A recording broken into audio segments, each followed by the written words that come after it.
Rupiah, kembali lagi di podcast Sinonggi, Sharing Knowledge and Giving Information. Dan kali ini adalah temanya tentang Kris Jelajah 2025.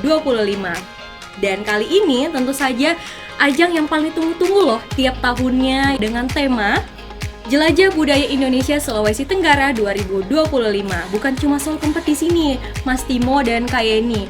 Dan nantinya tentu saja akan ada petualangan, budaya, dan pastinya mengenalkan ke masyarakat tentang sistem pembayaran yang makin digital. Spesial banget nih di episode ini, kita kedatangan dua narasumber yang sangat keren. Yaitu yang pertama ada pemenang Kris Jelajah 2024, Yeni Marinda, dan ada Mas Timo dari Unit Sistem Pembayaran BI Sulawesi Tenggara.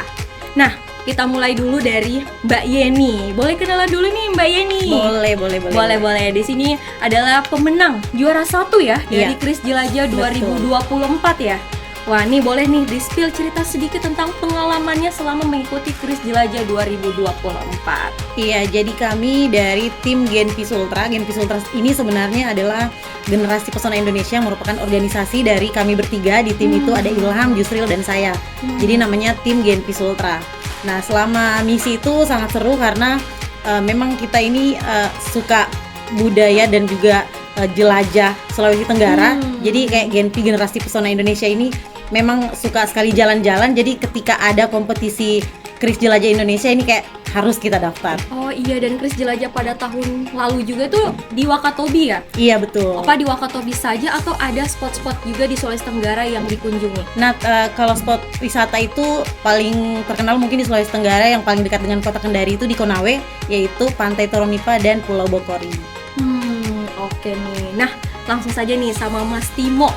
Kita mau tanya, tahun ini konsepnya gimana sih? Apa yang baru dari Kris Jelajah Budaya Indonesia Sultra 2025? Oke ya, jadi Kris Jelajah ini sebenarnya kan udah diselenggarakan di tahun kedua ya. Tahun pertama di tahun 2024 kemarin, launching pertama kali. Terus di tahun yang kedua ini kita mengusung kebaruan tuh ada namanya aspek budaya. Jadi ada di brandingnya Kris Jelajah Budaya Indonesia.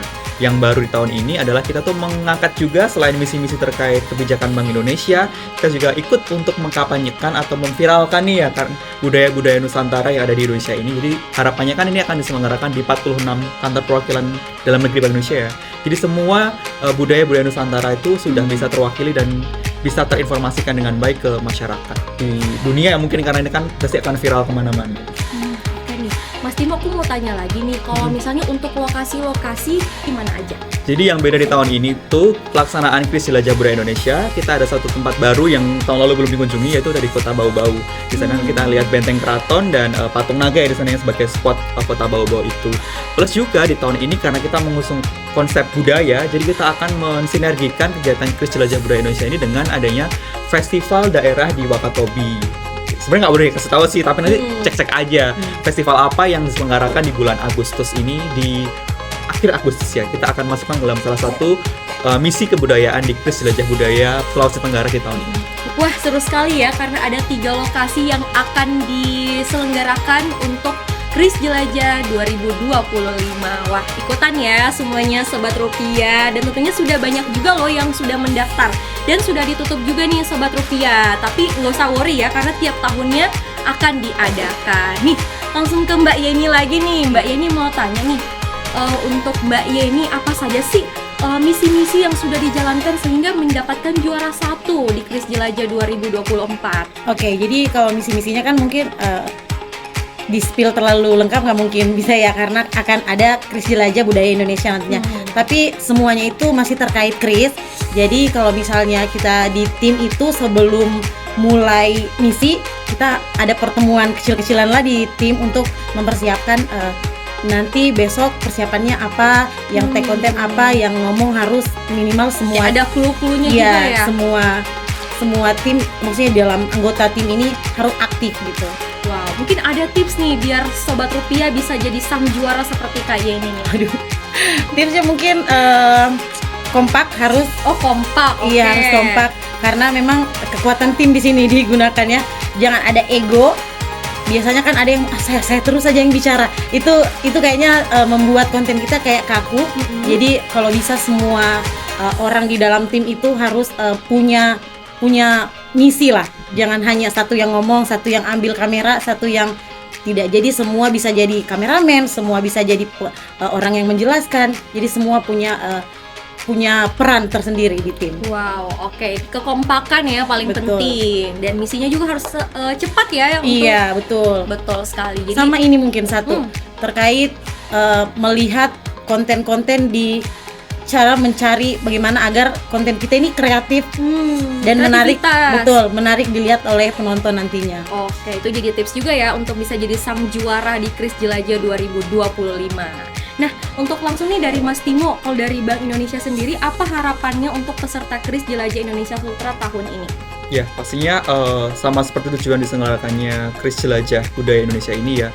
Pastinya diharapkan ini kan satu kompetisi yang sifatnya unik ya, inovatif juga. Bagaimana caranya kita menyampaikan kebijakan-kebijakan Bank Indonesia secara lebih komunikatif, lebih menyenangkan. Harapannya nanti tidak hanya dari segi Krisnya aja mungkin ya. Ada Kris juga, ada sistem pembayaran yang lainnya, maupun kebijakan-kebijakan Bank Indonesia lainnya yang bisa langsung dipahami oleh masyarakat nih. Jadi harapannya nih semakin tersebar luas nih kebijakan-kebijakan Bank Indonesia, yang harapannya juga masyarakat juga semakin terinfo dengan baik gitu sih. Oke, nih untuk karena ini baru pertama kali juga untuk bagi Mas Timo ya di tahun 2020 gini, kita mau tanya mungkin yang paling teringat nih pada saat Kris Jelajah 2024 untuk Kak Yeni sebagai penutup juga nih untuk Sobat Rupiah. Yang paling berkesan mungkin tantangannya. Jadi bagaimana kita menyebarluaskan kris atau digitalisasi non tunai di masyarakat itu dengan menggunakan bahasa pasar. Jadi kayak nggak mungkin kan kita berbicara sama orang di luar sana yang notabene bukan hanya Gen Z tapi ada milenial, ibu-ibu, bapak-bapak yang tua juga. benar. Kita harus sosialisasi itu dengan menggunakan bahasa sehari-hari.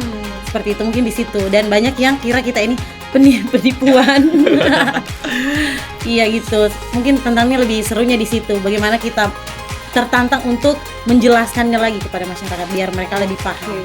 Gimana nih untuk Mas Timo juga untuk peserta Kris Jelajah 2025 ini, apakah motivasi biar mereka tuh makin semangat untuk ikut di Kris Jelajah Budaya Indonesia Sulawesi Tenggara 2025? Oke, yang pasti kalau biar menang ya, yang pertama harus jelas clear dulu message-nya apa yang akan disampaikan, itu yang pertama. Yang kedua, selesaikan misinya dengan baik ya. Dari segi kuantitasnya berarti disesuaikan juga, harus mencapai target. Kalau bisa melebihi, kualitas videonya juga harus oke. Dan yang terakhir yang paling penting adalah tetap jaga kekompakan, jangan ada ego satu-satu pribadi karena itu akan kerja tim ya. Jadi biar bisa tersampaikan, terdeliver dengan baik ya message-nya. Harapannya sih supaya nanti message-nya tersampaikan dengan baik, dengan bahasa yang lebih mudah dimengerti oleh masyarakat nanti. Jadi ada peningkatan literasi atau pengetahuan dari masyarakat terkait kebijakan Bank Indonesia, baik dari segi terutama dari Kris ya, dari Kris, digitalisasi pembayaran dan kebijakan lain. Oke, wah seru banget ya. Kita kali ini tuh membahasnya tentang ada dari sisi 2024 dan skill-skillnya juga di tahun 2025. Wah seru banget ya ngobrol kita pada hari ini. Sangat banyak insight ya untuk yang bisa kita dapatkan ya untuk Sobat Rupiah. Untuk Mbak ini juga terima kasih ya, dan Mas Timo juga pengalaman yang luar biasa dan bocoran seru tentang Kris Jelajah Indonesia Sultra 2025. Semoga lancar ya kegiatan Kris Jelajah tahun ini dan menjadikan digitalisasi pembayaran makin maksimal.